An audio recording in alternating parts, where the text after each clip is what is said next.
Muy buenos días, yo soy la doctora María del Rocío Salinas Díaz y el día de hoy les voy a presentar la sesión correspondiente a la sesión del día de hoy, que se titula Dermatitis por contacto y pruebas de parche. En esta ocasión fui asesorada por la doctora Hilda Hernández Sánchez, a quien agradezco pues sus consejos y asesoría para la realización de esta sesión. Como definición, tenemos que, bueno, no hay una definición totalmente aceptada. Lo que se entiende por dermatitis por contacto es que es una enfermedad inflamatoria de la piel causada por sustancias químicas o por iones metálicos que ejercen efectos irritantes o tóxicos o por pequeñas sustancias químicas reactivas que funcionan como alérgenos de contacto. Estos modifican las proteínas e inducen respuestas inmunitarias que son predominantemente mediadas por la respuesta de células T. Dentro de los aspectos históricos, pues los primeros registros datan desde hace más de 3000 años, en donde los egipcios registraron en el papiro de Ebers datos que ellos mismos observaron. Por ejemplo, la exposición a plantas como la hierba del obispo, que en ese entonces pues era muy utilizada en cuanto a lo medicinal, porque ellos la usaban para el manejo de síntomas gastrointestinales. Esta hierba se conoce con el nombre de Amibiznaga y vieron que esta hierba, al tener contacto con la piel y exponerse al sol, pues ocasionaba problemas de la piel. Más adelante, Hipócrates relacionó la exposición ambiental con enfermedades de la piel. Perdón, en esta imagen aquí podemos ver la hierba del obispo, que se ve como si fuera una sombrilla, algo así. Entonces, en este periodo de tiempo, del 460 al 377 antes de Cristo, fue donde se observó que la ocupación de las personas podía asociarse con alguna enfermedad de la piel. No fue hasta el siglo XVII cuando el doctor Bernardo Ramazzini identificó la correlación con la ocupación de un paciente y el patrón de su enfermedad. Y así pues han ido avanzando las observaciones y las diferentes como recopilados de literatura donde se ha escrito toda esta información y hasta el año 1863 al 1933 el doctor Joseph Jodasson, que vivió en este periodo de tiempo, fue el que hizo las primeras pruebas de parche, por eso se le considera el padre de las pruebas de parche. Él fue profesor de dermatología en la Universidad de Breslau en Alemania. Y hasta el año 1967 fue cuando se funda el primer grupo de investigación internacional acerca de la dermatitis por contacto, y este grupo pues es el que ha ido como haciendo las pautas para el manejo y para el diagnóstico de la dermatitis por contacto. Bueno, como introducción, la dermatitis por contacto se caracteriza por eritema, edema, exudado, costras, vesículas y también prurito intenso. Tenemos diferentes clasificaciones, pero la que me pareció más completa es esta. Primero la podemos dividir en alérgica e irritativa, y de esto es lo que vamos a estar hablando en el transcurso de esta sesión, porque son los tipos más frecuentes. Lo más frecuente es que sea una dermatitis por contacto irritativa hasta en el 80% de los casos, pero también es muy importante que conozcamos que tenemos otros tipos de dermatitis por contacto, como son las reacciones cutáneas inmediatas, las que son fotoinducidas, las sistémicas y otras que se clasifican como no exematosas, que estas tienden a mimetizar algunas otras enfermedades dermatológicas. Y bueno, pues en el transcurso de esta sesión vamos a hacer mayor referencia en la alérgica y la irritativa, como les digo, porque son más comunes. La dermatitis por contacto es un padecimiento relativamente frecuente, equivale entre el 4 y el 7% de todas las consultas que se hacen con dermatología. Y la incidencia de dermatitis ocupacional por cada 1,000 trabajadores por año es aproximadamente de 0,5 a 1,9 en los países europeos. Como vamos a ir viendo, pues este tipo de padecimiento está muy relacionado con la ocupación de los pacientes y de hecho tenemos varios grupos de riesgo. Pero a grandes rasgos es más común en las mujeres por el mayor uso de productos químicos. La topografía más frecuente son las manos y la dermatitis por contacto tiene una prevalencia puntual del 15,2% en adolescentes y en adultos se incrementa y puede llegar hasta el 18,6%. Como les decía, los grupos de riesgo, pues tenemos muchísimos. Y dependiendo la ocupación del paciente es a lo que más se puede sensibilizar. Y esto tiene que ver con los productos o utensilios con los que está en contacto a lo largo de su jornada laboral. Pero pues a grandes rasgos, la dermatitis por contacto irritativa la podemos ver más en trabajadores de salud, limpieza y en agricultores. Esto tiene que ver con el trabajo húmedo, es decir, que tienen sus manos húmedas, mojadas a lo largo de más de 2 horas al día o que se tienen que lavar las manos más de 20 veces al día. Perdón, aquí me equivoqué, es dermatitis por contacto alérgica. Esta se ve más en estilistas, en constructores y trabajadores de la industria metalúrgica. Y estos tienden a sensibilizarse a alergenos que están presentes dentro de sus productos que utilizan para su trabajo. Y en el caso de los trabajadores metalúrgicos, la sensibilización a metales, como lo vamos a ver más adelante, que es pues lo más frecuente. Dentro de la fisiopatología de la enfermedad, vamos a ver, se basa en la alérgica es que es después de reconocer a un alergeno específico. Y la base de la no alérgica es que se produce un daño directo a la piel, como lo vamos a ver en esta imagen.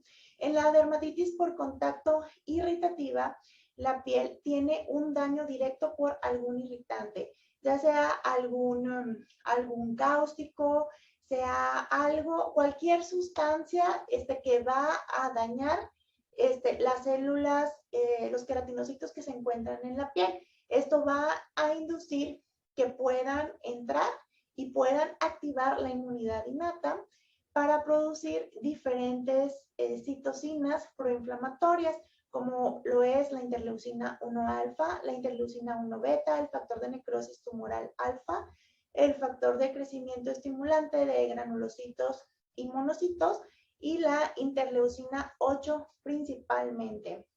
Y esto es pues porque se induce una inflamación. Cuando la piel empieza a producir estas citocinas, inmediatamente pues se reclutan algunas otras células para pues continuar con la defensa de nuestro cuerpo. Y se activan células de Langerhans, células dendríticas y también células endoteliales. Esto hace que haya una vasodilatación de los vasos sanguíneos y que puedan acudir más células a la defensa de nuestro cuerpo. Estas células son principalmente los neutrófilos, linfocitos, macrófagos y mastocitos. En cambio, en la dermatitis por contacto alérgica, esta se divide en 2 fases. La primera fase, como ya todos lo sabemos, es la fase de sensibilización al antígeno. Y esto ocurre en la primera exposición. Y ya en una segunda exposición ocurre la segunda fase que se llama elicitación. Bueno, pues vamos a empezar a explicar esta fisiopatología. La piel tiene contacto con el alergeno. También se producen diversas citocinas proinflamatorias que también reclutan a las células de Langerhans, células dendríticas. También se produce una vasodilatación, también infiltración de la piel. Pero la diferencia aquí es que estas células funcionan como células presentadoras de antígeno, viajan hacia los ganglios linfáticos y aquí van a activar células T que van a producir distintos fenotipos de tipo T. Entonces vamos a tener células especializadas en la respuesta TH1, TH2, TH17 y T reguladoras. Estas mismas células van a viajar por el torrente sanguíneo y van a andar circulando libremente. Así, cuando tengamos otra exposición con este antígeno, es cuando estas células se van a activar y van a desarrollar y a secretar diferentes citocinas proinflamatorias, y estas van a contribuir pues al daño que se encuentra previamente pues establecido en la piel, y hacerlo pues ya algo más, bueno, que cumpla con todo el cuadro clínico que vamos a ver más adelante. Entonces, esta es la base de la fisiopatología. A grandes rasgos, hay mucha investigación acerca de la fisiopatología de la dermatitis por contacto, que si nos ponemos a hablar pues mucho de este tema, nos vamos a llevar pues toda la hora. Estas es las características clínicas. Estas dependen del tipo de irritante o el alergeno expuesto. Dependen también de la duración de la exposición y de la susceptibilidad al huésped. La clínica la podemos dividir en la fase aguda o en subaguda y también en crónica, dependiendo las características. Por ejemplo, en la fase aguda vamos a ver una lesión con eritema, con pápulas, con edema, con vesículas y hasta ampollas. En cambio, en la subaguda vemos más, y en la crónica, vemos más liquenificación, fisuras, también descamación. Y algunas características atípicas que podemos llegar a observar es eritema en diana, pápulas violáceas, placas, y en algunos casos también se puede presentar hiperpigmentación de la piel. Y esto se ve más frecuente en los pacientes que tienen además dermatitis atópica. Vamos a empezar a describir la dermatitis por contacto alérgica. Aquí puse pues las principales características de cada tipo de dermatitis que vamos a estar viendo. La dermatitis por contacto alérgica se da en personas que están sensibilizadas, que entran en contacto repetido con esos mismos alergenos, y generalmente se presenta exclusivo en el sitio de contacto.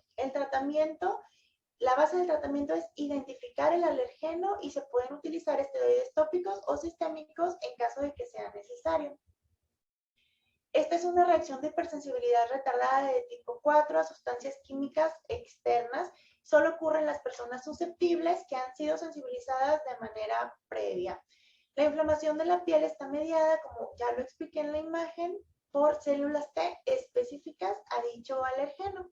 Entonces, podríamos diferenciar la dermatitis por contacto irritativa de la alérgica por la presencia o la ausencia de células T efectoras específicas al antígeno en las lesiones afectadas. Tiene otros nombres. En algunos otros países también se le conoce como dermatitis por contacto eczematosa, dermatitis venenata, eczema de contacto o dermatitis industrial. La podemos dividir en leve o grave. Leve, pues van a ser síntomas como en esta imagen que tenemos aquí, que es una dermatitis por contacto alérgica causada por plastilina. En este caso tenemos pues un paciente pediátrico. Vemos que hay eritema, edema, en esta parte no sé si alcanzan a ver, se ven un poco de pápulas, y pues hay prurito o ardor referido por el paciente. Esta sería una dermatitis por contacto alérgica leve. Pero en casos más graves se pueden presentar vesículas, ampollas, erosiones, supuración y costras también. Esta es una reacción de tipo 4, como les digo, que solamente pasa en individuos alérgicos que tienen contacto repetido con los alergenos a los que se encuentran sensibilizados. Y estos son otros ejemplos. En la primera imagen vemos una dermatitis por contacto causada por tintes para el cabello. En la segunda también es una dermatitis por contacto causada por tinta de tatuaje. Vemos como en este color como amarillo es donde presenta la reacción, no con todos. Por ejemplo, no lo tiene la tinta negra, lo tiene nada más como que este color de tinta. Y en este caso, esta paciente se trató con parches de medicina tradicional china a los que también pues desarrolló una dermatitis por contacto. Vemos que está circunscrita al área donde se aplicó el alergeno al cual se encuentra sensibilizado. Entonces, esa es una característica muy importante de este tipo de dermatitis. El alergeno más frecuente es el níquel. Esta tiene una prevalencia de 8 a 19% en los adultos. En adolescentes disminuye un poco hasta el 8 a 10% y también es de predominio femenino.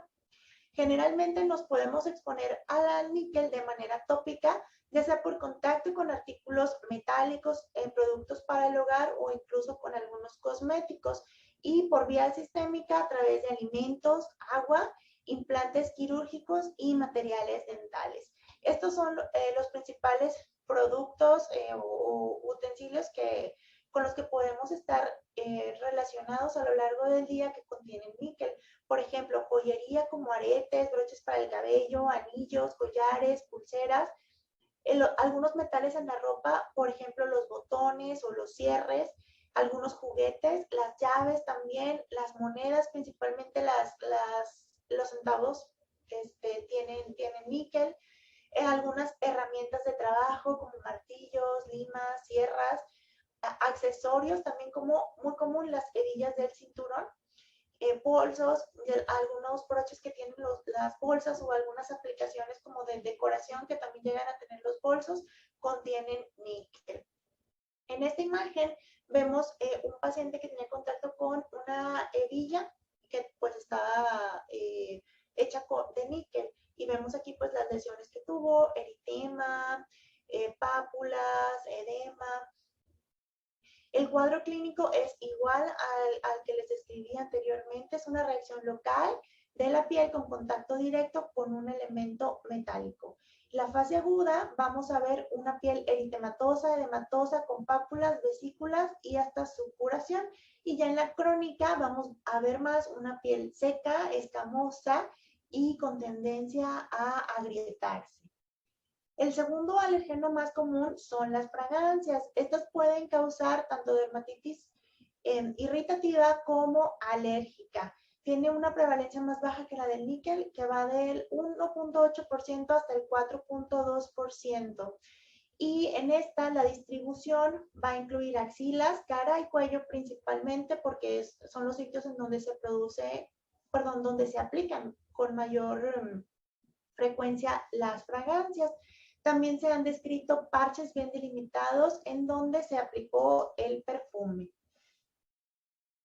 También muy frecuente es la dermatitis por contacto alérgica por cosméticos.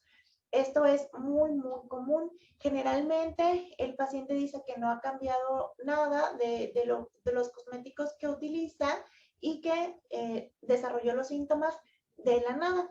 Y bueno, pues aquí nada más hay que tener en cuenta que es probable que muchos pacientes desarrollen dermatitis por contacto después de cambiar a un nuevo producto, pero estos pacientes probablemente establecen una conexión y vuelven a su producto anterior.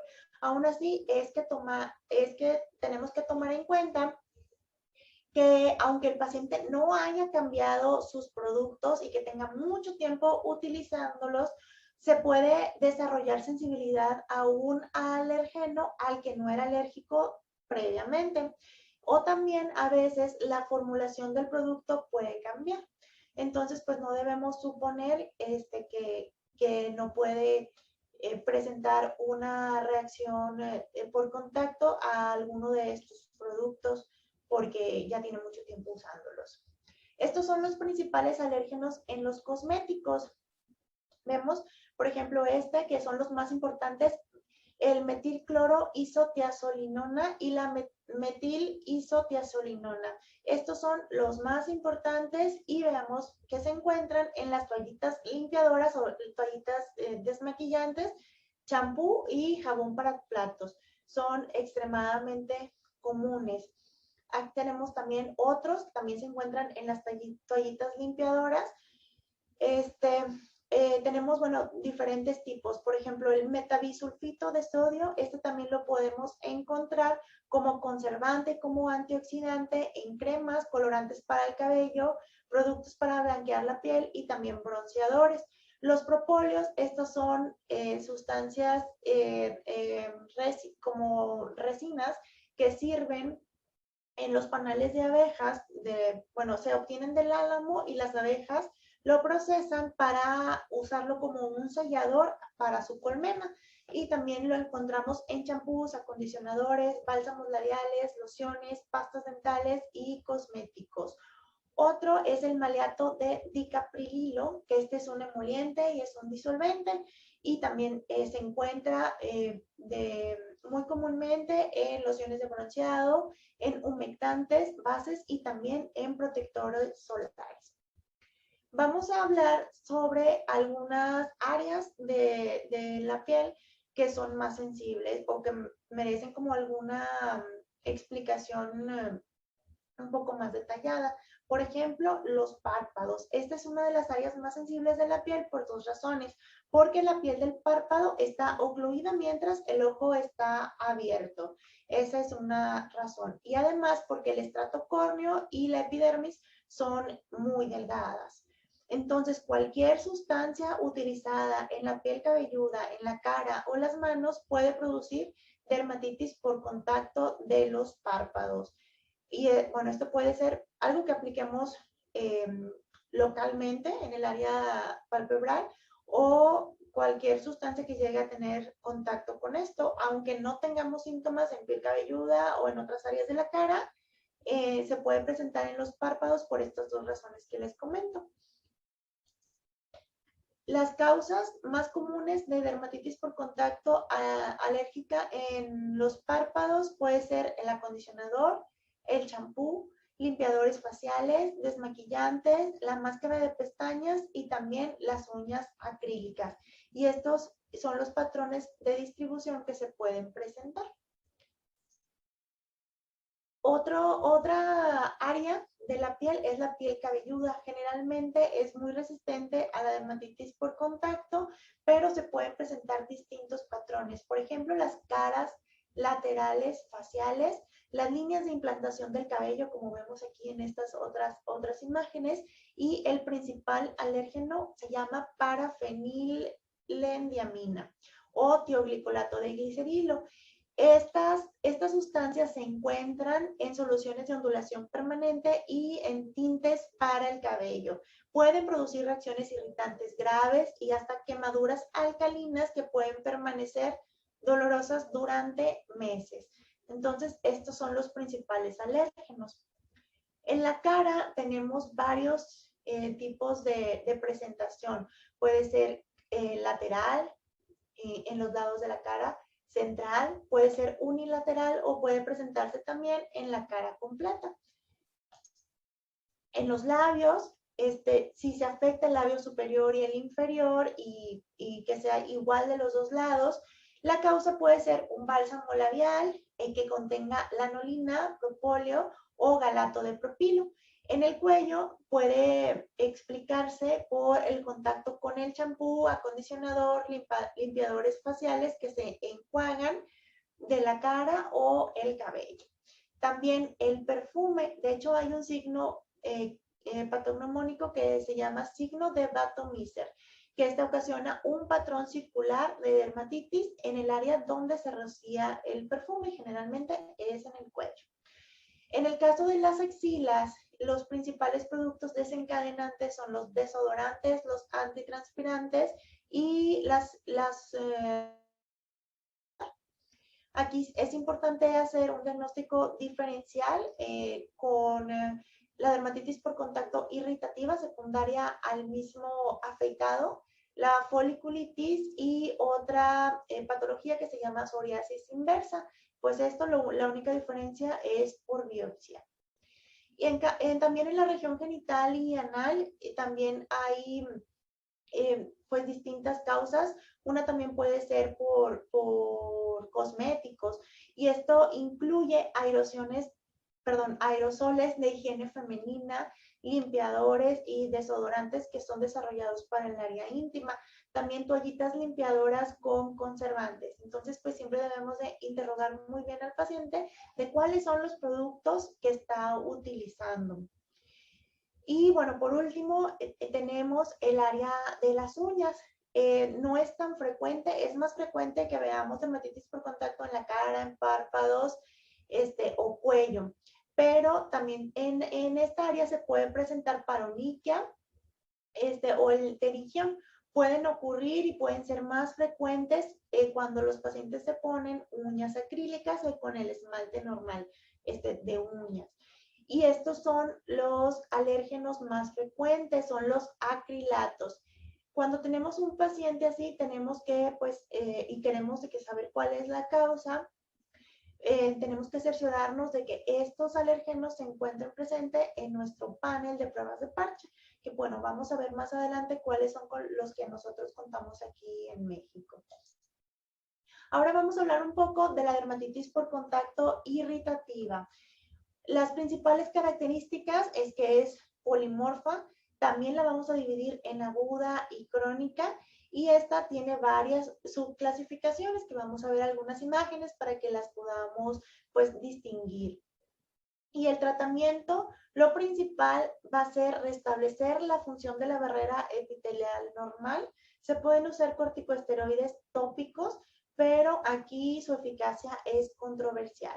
Aquí los esteroides sistémicos solamente ayudan en la fase aguda, pero ya en la etapa crónica pues no son de tanta utilidad. La dermatitis por contacto irritativa ocurre como resultado del daño directo al estrato córneo por sustancias químicas o por agentes físicos, y estos ocurren más rápido de lo que la piel puede repararse a sí misma, por lo que da lugar a una reacción cutánea inflamatoria. Se dice que pues es no inmunológica, pero ya vimos que sí se activa la inmunidad innata. Pero aquí no se requiere una sensibilización previa como en la dermatitis por contacto alérgica. Hay factores predisponentes que pues tenemos que estar conscientes de buscarlos pues en nuestros pacientes. Una es la edad. Entre más joven la persona, más tendencia a que la piel se irrite. El sexo es que es más frecuente en las mujeres por mayor exposición. Los sitios del cuerpo con más tendencia a desarrollar dermatitis por contacto irritativa es el rostro, el dorso de la mano y el espacio interfalángico. También los individuos con dermatitis atópica tienen mayor susceptibilidad a cualquier irritante, y esto es porque aquí ya hay una disrupción de la piel, entonces se hace todavía más fácil las lesiones al estrato córneo. Y también otros factores genéticos que también pues se desarrollan con otros eczemas como el de la dermatitis atópica. En general, todos los factores genéticos que puedan provocar lesiones en la piel, o que ocasionen que los queratinocitos, en lugar de estar pues entrelazados, funcionando adecuadamente como una barrera, como que estén más,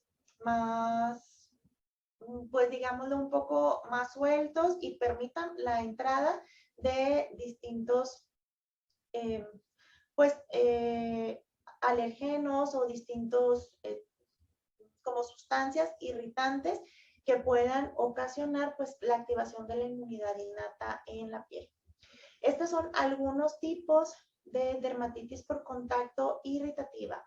Bueno, pues la quemadura química también se clasifica como una dermatitis por contacto irritativa. Esta generalmente está causada por soluciones cáusticas, por ácidos, por álcalis, y podemos ver eritema, ampollas y hasta necrosis. Esto pues es una urgencia médica. También tenemos reacciones irritantes. En estas vamos a ver, a veces pueden cursar asintomáticas, pero generalmente vamos a ver eritema o prurito. Generalmente son leves y solamente con los puros cuidados de la piel, hidratar y reparar esa función de barrera, con eso generalmente tienen mejoría los pacientes. Otra es la dermatitis irritativa aguda, donde podemos observar eritema, descamación, edema, vesículas y bullas. En cambio, en la crónica, esta generalmente se clasifica cuando es mayor a 6 semanas. Y cuando tenemos este tipo de lesiones, vamos a ver que hay sequedad, escamas y también eritema, como lo vemos aquí en esta imagen. Otro tipo es la reacción subjetiva. En esta, pues no hay signos visibles de dermatitis, pero el paciente refiere dolor, prurito, refiere una sensación quemante y no se sabe cuál es el mecanismo de este tipo de dermatitis, solamente se sabe que es más común en mujeres y que es causado por cosméticos y que hay agentes que tienen tendencia a producir como un prurito inmediato, sería el cloroformo y el metanol o el etanol al 95%. Estas son sustancias secantes de la piel. También otras sustancias tienen tendencia a producir el prurito retardado, como son protectores solares, repelentes y algunos otros agentes dermatológicos que pueden estar contenidos en cosméticos o en medicamentos tópicos. Y sobre pues, este tipo de dermatitis, pues aún no se sabe tanto. Las causas más comunes también las podemos dividir por regiones involucradas. Por ejemplo, en la frente puede ser un medicamento tópico, pueden ser cosméticos o el lavado excesivo. En el área perioral, probablemente el amido frecuente, el clima seco, que el paciente utilice mucho goma de mascar, que tenga contacto con alimentos que tienen algunas sustancias que se llaman fitomarinas, como la zanahoria, la espinaca, los cítricos, también el apio, pueden desarrollar dermatitis por contacto. Por ejemplo, también en los glúteos, el contacto prolongado con trajes de baño húmedos, en los muslos, el contacto con asientos de baño, con laca o pintura o con detergentes, y generalmente pues esto lo vamos a poder interrogar en la historia clínica del paciente.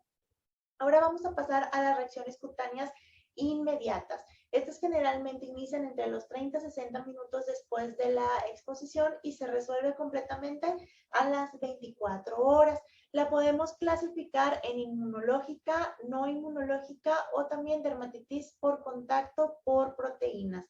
Aquí pues el tratamiento principalmente es con antihistamínicos cuando la urticaria es inmunológica.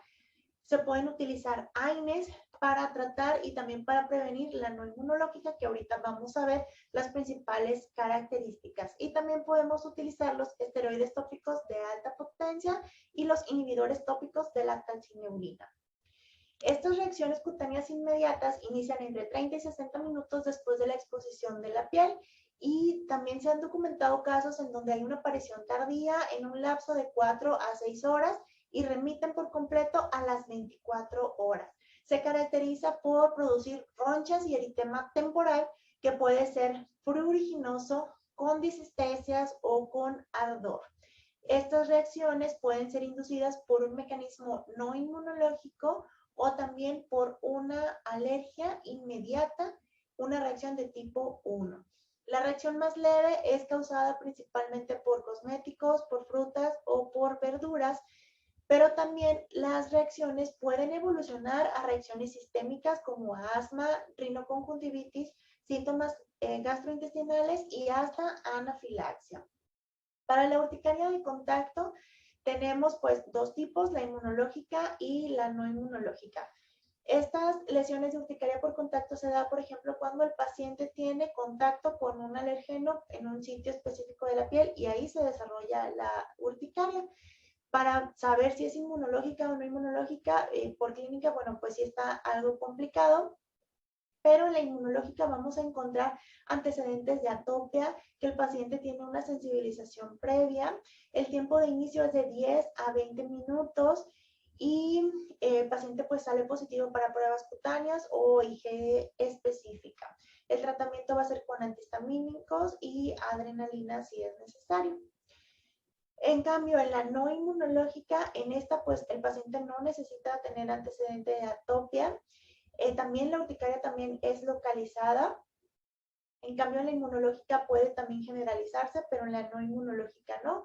El tiempo de inicio es menor a los 45 minutos y aquí no se sabe a ciencia cierta cuál es la fisiopatología de este tipo de urticaria por contacto, pero se cree que las prostaglandinas están están involucradas porque los pacientes mejoran con el tratamiento con AINES, principalmente con indometacina, y pueden tener un periodo libre de urticaria al tener contacto con el desencadenante hasta por 4 días. Entonces, pues es algo que se encuentra bajo investigación y que pues nosotros lo podemos usar en el tratamiento pues de cierto tipo de pacientes que tal vez no mejoren con los antihistamínicos en el caso de urticaria por contacto. Otro tipo de dermatitis es la fotoinducida. En esta podemos ver, bueno, la podemos dividir en fototóxica y fotoalérgica. En la fototóxica podemos ver síntomas mínimos como picazón, quemazón. Se presenta como generalmente lo más común son quemaduras solares exageradas.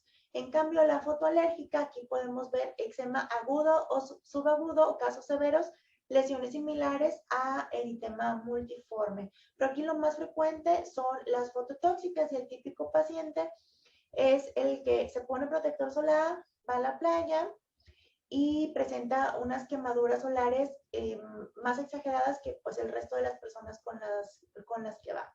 El tratamiento se basa en evitar el protector solar tópico y usar ropa con protección solar.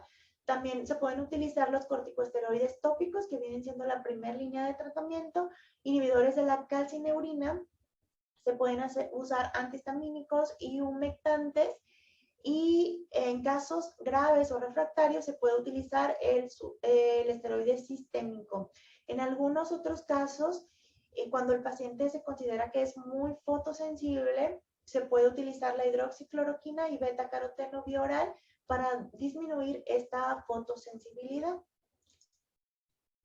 En este tipo de dermatitis observamos una reacción inflamatoria de la piel que se da cuando la piel tiene contacto con materiales que son fotosensibles, es decir, que cambian su composición con la luz ultravioleta o la luz artificial.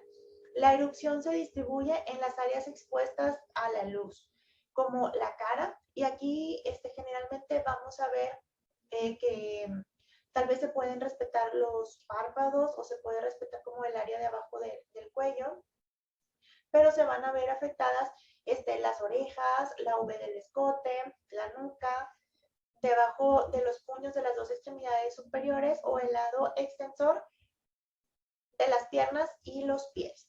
Aquí esta reacción es por la exposición a luz ultravioleta de onda larga, que va de los 320 a los 400 nanómetros, y también se puede producir por rayos ultravioleta de tipo B, de onda media, de 290 a 320, o simplemente por la luz visible.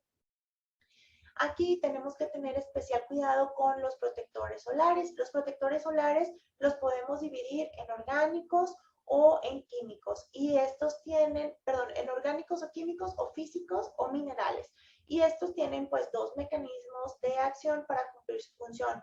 Los orgánicos o los químicos, estos son la causa más común de dermatitis por contacto. Estos absorben los rayos ultravioleta, mientras que los físicos los reflejan.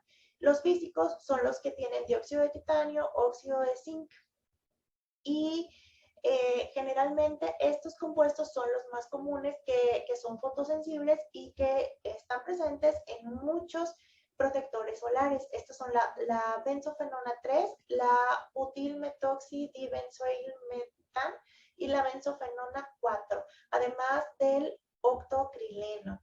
Estos generalmente están presentes en los filtros orgánicos o químicos. Entonces, en un paciente que tengamos con sospecha de dermatitis fotosensible, podemos investigar qué tipo de protector solar utilizó y pues checar los componentes. Y con esto pues nos podemos guiar acerca del diagnóstico. Más adelante veremos también unas pruebas especiales para este tipo de dermatitis fotosensible. La dermatitis por contacto sistémica, aquí vemos que se puede presentar una reactivación de una dermatitis previa o de unas pruebas de parche previas. Hay una dermatitis que puede ser vesicular, que se puede presentar en palmas, en plantas, en los pliegues flexores, y también especialmente importante el síndrome del babuino. Esta es una afección de la piel en la que el individuo sensibilizado a un alergeno por vía sistémica, y esto quiere decir cualquier vía, reaccionará a ese mismo alergeno o, puede reaccionar de manera cruzada. Generalmente se presenta dermatitis, eritrodermia y lesiones similares a la vasculitis. En el síndrome del babuino no se conoce la causa exacta, se sabe que es un mecanismo de hipersensibilidad de tipo 4 y que se da con mayor frecuencia en pacientes sensibilizados a los metales, principalmente el mercurio. Y aquí se asocia mucho la ruptura de termómetros y que el paciente tiene contacto con el mercurio, ya sea vía inhalada o vía tópica. Pero también se puede presentar con otros metales como el níquel, el oro o también con algunos medicamentos. Y existen pues varios criterios para poder sospechar de este síndrome. Es la exposición a un fármaco por vía sistémica, ya sea primera dosis o no. La distribución del eritema, que tenga los bordes bien definidos y deben estar en la región glútea, perianal o eritema en forma de V en área inguinal. Que haya afectación de otro pliegue o flexura, que sean las lesiones simétricas y que no haya signos sistémicos. Y este se le conoce como síndrome del babuino por las similitudes que tienen con estos primates. Ahora, para el diagnóstico, aquí tiene mucho peso la historia clínica y nosotros debemos enfocarnos en preguntar al paciente dónde iniciaron los síntomas, si se relacionaron con la aplicación de algún producto en particular, que el paciente nos detalle los productos que utiliza para aseo personal, si los síntomas se relacionan con una actividad en particular, si se relacionan más con una actividad específica en el lugar de trabajo, si utiliza medidas de protección en el trabajo, si los síntomas mejoran cuando el ambiente cambia, es decir, cuando se va de vacaciones o el fin de semana, o si los síntomas empeoran con la luz del sol. El estándar de oro son las pruebas de parche y esto consiste en aplicar una serie de alergenos en cámaras específicas directamente en la piel. Aquí vamos a buscar reproducir a pequeña escala un mecanismo de hipersensibilidad de tipo 4. Tienen una sensibilidad y especificidad entre 70 y el 80%. Generalmente estas pruebas de parche pues, se aplican en la piel de la espalda porque es un área más grande. Se deben pues de aplicar los alergenos en las cámaras y cubrirlas con tela adhesiva y marcarlas porque nosotros vamos a hacer diferentes lecturas. Ahorita lo vamos a ver en cómo las vamos a leer, pero siempre debemos marcarlas para ver los lugares en los que se aplican. Están indicadas cuando hay una dermatitis crónica o persistente o una dermatitis que previamente estaba controlada, pero se vuelve difícil o imposible de controlar con el mismo tratamiento. Debemos tener varias precauciones. Si el paciente está tomando corticosteroides sistémicos, que estos sean una dosis menor a 10 miligramos al día. No se necesitan suspender los antihistamínicos a menos que estemos ante un paciente que tenga urticaria por contacto y se deben de retrasar 6 semanas luego de la exposición natural o artificial a la luz ultravioleta, es decir, pues la quemadura solar, aunque sea leve. 3 meses después de suspender los inmunosupresores sistémicos y 6 meses después de suspender los medicamentos biológicos. Respecto al embarazo, no hay datos de seguridad sobre su uso y no hay contraindicación, bueno, al menos evidencia de contraindicación de realizarlas en la lactancia. Estos sistemas de parche están diseñados para ocluir los alergenos del paciente, en la piel del paciente durante 2 días. Entonces, nosotros vamos a colocar las pruebitas de parche. A las 48 horas vamos a hacer una interpretación inicial. Después, esta es a la hora de aplicarla. La segunda lectura, aquí dice que debe realizarse entre los 3 y los 7 días después de la aplicación de los alergenos. Generalmente se hace a las 48 horas después de aplicársela. Los alergenos se colocan en la parte superior de la espalda, generalmente, pero puede ser en los brazos, en el abdomen o en las piernas. En caso de que el paciente haya tenido exposición solar reciente, se debe de retrasar 6 semanas, como lo mencioné anteriormente, y la prueba de parche en un paciente con dermatitis generalizada puede resultar en reacciones falsas positivas, por lo que debemos de tomar en cuenta. Estos son los resultados que nos pueden arrojar las pruebas de parche. Puede haber pruebas en las que no haya ninguna reacción y la vamos a interpretar como negativa. En ocasiones vamos a tener solamente eritema, pero no va a haber inflamación. Entonces aquí le podemos interpretar como una reacción dudosa. Cuando tenemos eritema, edema y probablemente algunas pápulas muy pequeñas, lo podemos clasificar como una reacción positiva débil, que es como esta que tenemos aquí, que espero que la puedan ver. Otra sería, esta la podemos poner como una cruz. La siguiente reacción es una reacción positiva fuerte y esta la podemos poner como 2 cruces. En esta, además de eritema, de infiltración, que es como inflamación, edema, vamos a ver pápulas y vesículas. En el caso de que tengamos eritema, infiltración y muchas vesículas que confluyen, aquí la vamos a clasificar como 3 cruces y se va a llamar reacción positiva extrema. Pero también podemos tener resultados de reacciones irritantes, como son las que tenemos aquí, de este lado. Que pues no hay, en general puede haber pues un poco de eritema, pero no hay pápulas, no hay edema.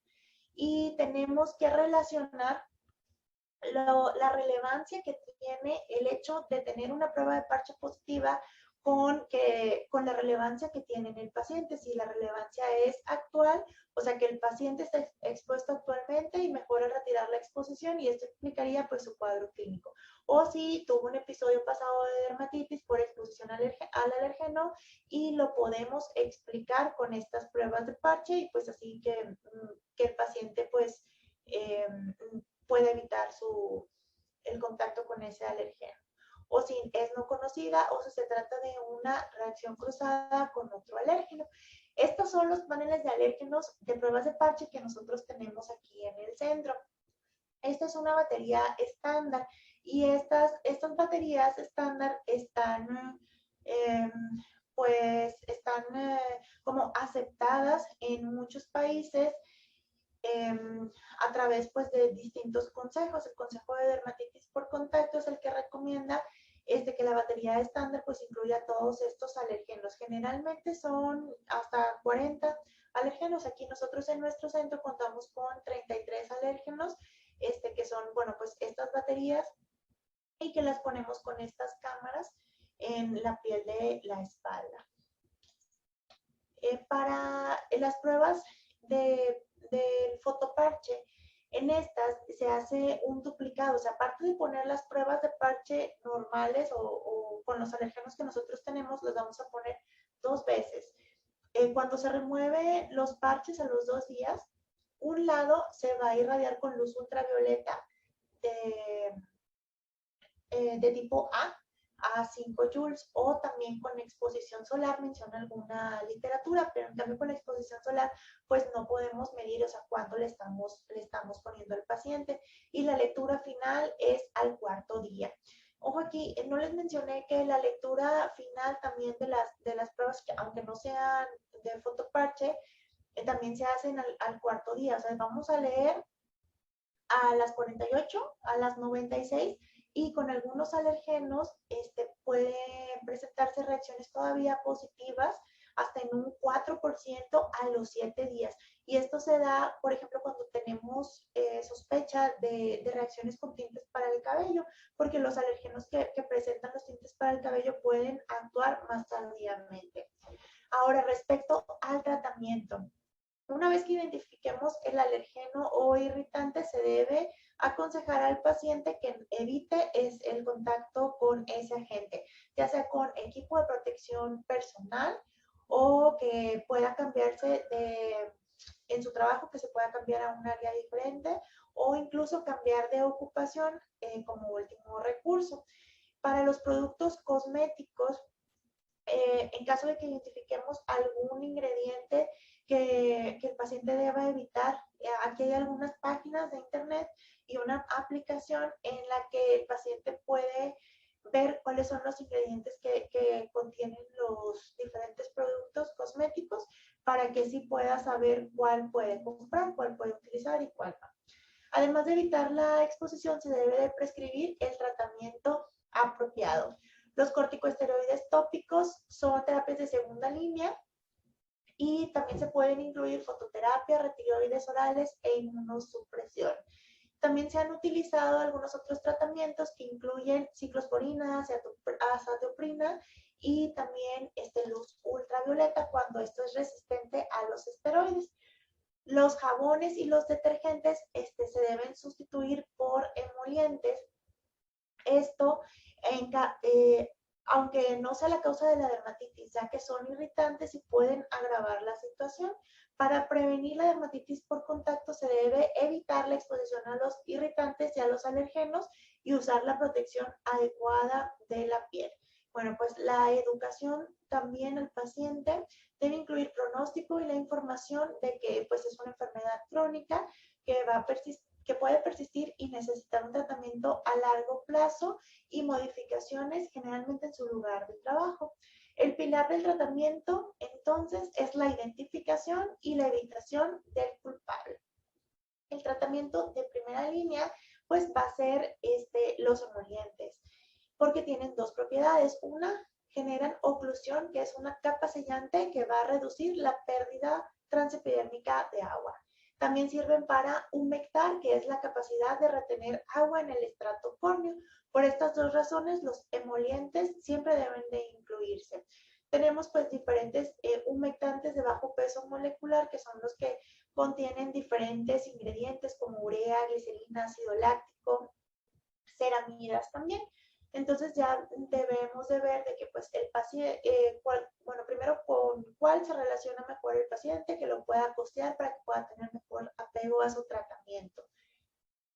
Respecto a los corticosteroides tópicos, recordemos que bloquean genes que codifican citocinas, moléculas de adhesión y otros mediadores que interfieren con la respuesta inflamatoria.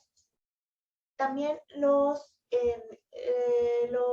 inmunomoduladores tópicos como el tacrolimus. Se ha demostrado que disminuye el eritema, el prurito, las vesículas y la induración. Aunque su uso no está aprobado, lo podemos utilizar cuando tenemos un paciente con uso prolongado de esteroides tópicos por los efectos adversos que nos pueden provocar este tipo de medicamentos, pues el tacrolimus es una excelente opción. Y ya como inmunomoduladores sistémicos, pues tenemos los corticosteroides sistémicos que pueden ser útiles en reacciones graves o diseminadas, especialmente en las reacciones agudas.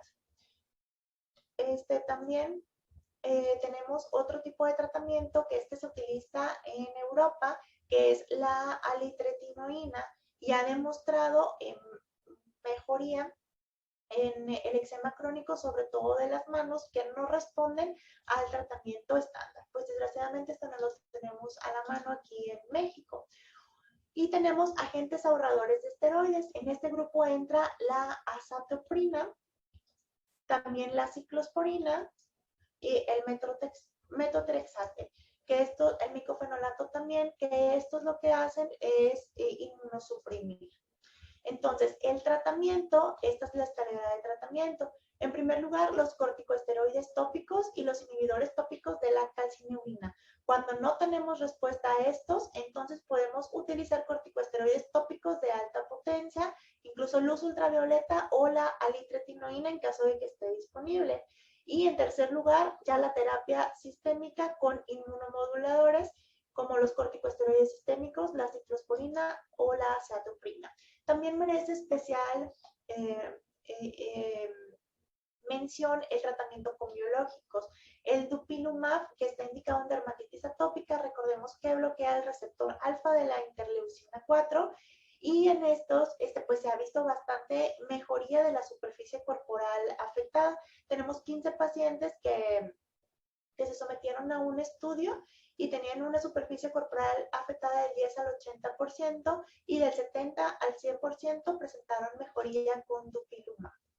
Respecto al pronóstico, para los casos leves de la dermatitis por contacto, esto depende de la facilidad para evitar estos agentes. Y a largo plazo, en general, el pronóstico de la dermatitis por contacto ocupacional pues suele ser muy malo. Las conclusiones de esta sesión es que la dermatitis por contacto es una inflamación de la piel que resulta del contacto con un agente externo y la dermatitis por contacto irritativa es la causa más frecuente de dermatitis por contacto ocupacional. Sabemos que distinguir la irritativa de la alérgica puede ser difícil y en general se basa en el tiempo de evolución, ya que la dermatitis por contacto irritativa tiende a tener un inicio más rápido, puede tener síntomas subjetivos como ardor o dolor y el prurito en la dermatitis por contacto alérgica y la morfología que es más circunscrita y bueno, pues son las principales como características que nosotros podríamos tender a ver para diferenciarlas o tratar de diferenciarlas. El tratamiento para la dermatitis por contacto irritativa se basa en la evitación del agente externo o el alérgeno causal, así como la educación al paciente respecto a su patología, duración y pronóstico, sobre todo en la dermatitis por contacto irritativa ocupacional. Y pues muchísimas gracias por su atención.